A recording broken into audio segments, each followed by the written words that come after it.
Hi hello welcome back to Shaili's kitchen and blog. ನಾನಿವತ್ತು ಇನ್ಸ್ಟೆಂಟಾಗಿ ಅವಲಕ್ಕಿ ಚಕ್ಲಿ ಮಾಡ್ತಾಯಿದ್ದೀನಿ. ಯಾವ ಥರ ಮಾಡಿದ್ದೀನಿ ಅಂತ ನೋಡೋಣ ಬನ್ನಿ. ನಾನಿಲ್ಲಿ ಅವಲಕ್ಕಿ ತೊಗೊಂಡಿದ್ದೀನಿ. 3/4 ಕಪ್ಪಷ್ಟು ಅವಲಕ್ಕಿ ತೊಗೊಂಡಿದ್ದೀನಿ.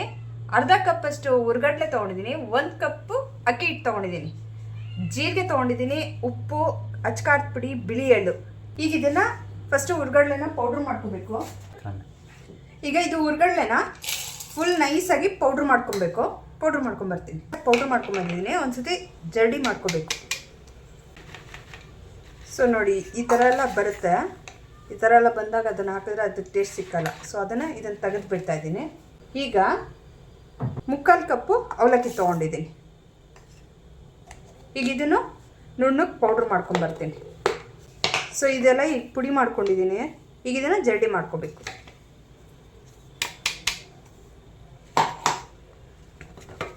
ಸೊ ನೋಡಿ, ಈ ಥರ ರವೆ ಥರ ಬರುತ್ತೆ.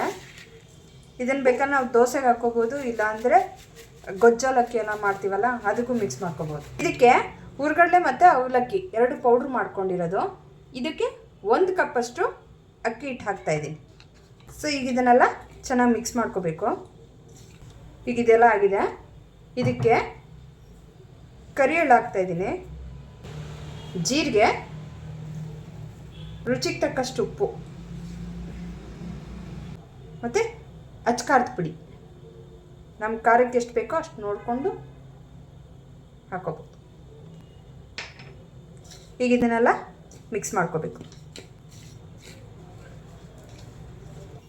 ಇದಕ್ಕೆ 1 ಸೌಟಷ್ಟು ಎಣ್ಣೆ, ಬಿಸಿ ಎಣ್ಣೆ ಹಾಕ್ಕೊಳ್ತಾ ಇದ್ದೀನಿ.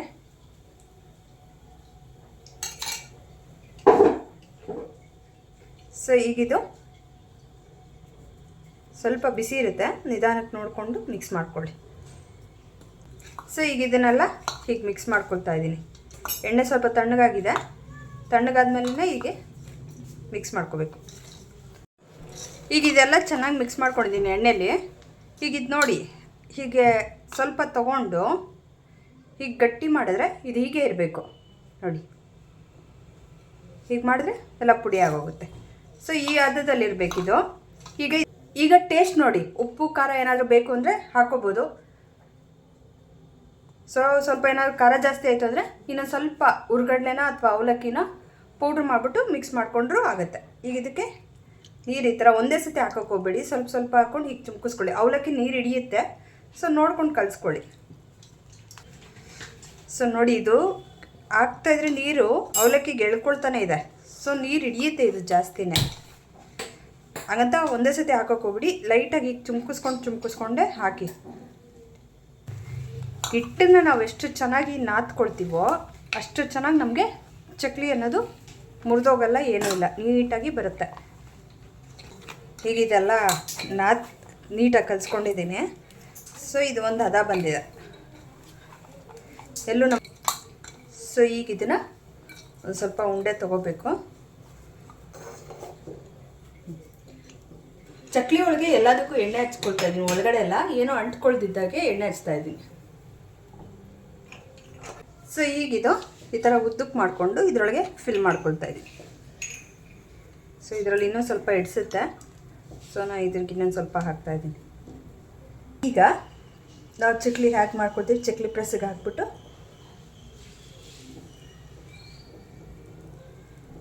ನೀಟಾಗಿ ರೌಂಡ್ ಮಾಡ್ಕೋಬೇಕು. ಸೊ ಇದೆಲ್ಲೂ ಕಟ್ಟಾಗ್ತಾಯಿಲ್ಲ, ನಮ್ಗೆ ನೀಟಾಗಿ ಬರ್ತಾಯಿದೆ. ಈಗ ಎಣ್ಣೆ ಎಲ್ಲ ಕರೆಕ್ಟಾಗಿ ಕಾದಿದೆ. ಈಗ ಸೈಡಲ್ಲಿ ಬಿಡಿ.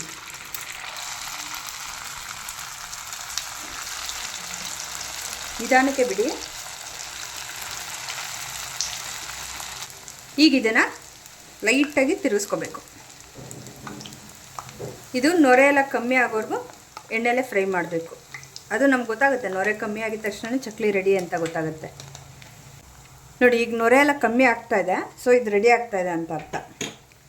ಸೊ 2 ಕಡೆನೂ ಈ ಕಡೆ ಹಾಕ್ಕೊಂಡು ಬೇಯಿಸ್ಕೋಬೇಕು. ಸೊ ಈ ಥರ ರೆಡಿ ಆಗುತ್ತೆ. ಉರಿ ಜಾಸ್ತಿ ಇಟ್ಕೊಬೇಡಿ, ಸೀದೋಗ್ಬಿಡುತ್ತೆ. ಸೊ ಉರಿ ಕಮ್ಮಿ ಇರಲಿ, ಮೀಡಿಯಮ್ ಫ್ಲೇಮಲ್ಲೇ ಇರಲಿ. ಆವಾಗ ನಿಮಗೆ ಚಕ್ಲಿ ಅನ್ನೋದು ಕಲರಾಗಿ ಚೆನ್ನಾಗಿ ಬರುತ್ತೆ. ಸೊ ನೋಡಿ ಈಗ ಇದೆಲ್ಲ ಕಮ್ಮಿ ಆಗ್ತಾಯಿದೆ ನೊರೆ ಎಲ್ಲ. ಸೊ ಕಂಪ್ಲೀಟಾಗಿ ನೊರೆ ಎಲ್ಲ ನಿಲ್ಲುತ್ತೆ. ನಿಂತ ಮೇಲೆ ಆರಾಮ್ಸಾಗಿ ತೆಗಿಬೋದು. ನೋಡಿ ಈ ಕಲರ್ ಬಂದಿದೆ ಈಗ. ನೋಡಿ ಈ ಸೌಂಡಲ್ಲೇ ಗೊತ್ತಾಗ್ಬಿಡುತ್ತೆ ನಮಗೆ ಚಕ್ಲಿ ರೆಡಿ ಆಗಿದೆ ಅಂತ. ಸೊ ಈ ಕಲರ್ ಬಂದಿದೆ. ಈಗ ಇದನ್ನು ತೆಗೆದುಬಿಡ್ಬೋದು. ನಾನು ಮಾಡಿರೋ ಇನ್ಸ್ಟೆಂಟ್ ಚಕ್ಲಿ ನಿಮಗೆಲ್ಲ ಇಷ್ಟ ಆಗಿದರೆ ಲೈಕ್ ಮಾಡಿ, ಶೇರ್ ಮಾಡಿ, ಸಬ್ಸ್ಕ್ರೈಬ್ ಮಾಡಿ, ಕಾಮೆಂಟ್ ಮಾಡಿ. Thank you for watching.